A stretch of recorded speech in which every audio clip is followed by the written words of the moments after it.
ఒకరిది కన్ను ఒకరిది చూపు, ఇరువురి కలయిక కంటి చూపు.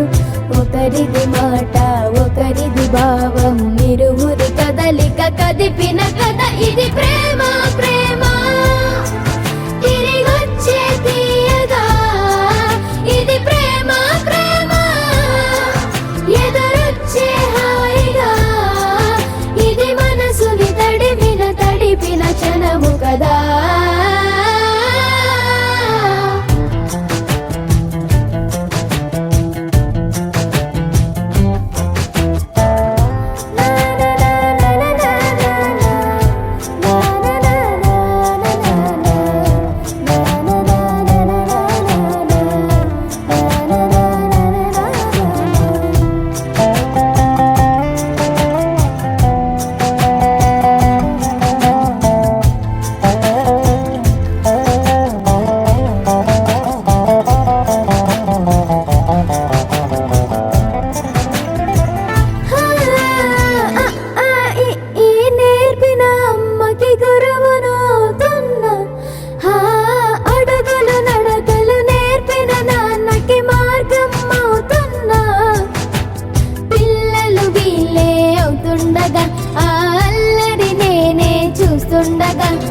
కన్నులతో నేను చిన్నోడిలా కలగలిసిన ఎగసిన బిగిసిన కథ ఇది ప్రేమ.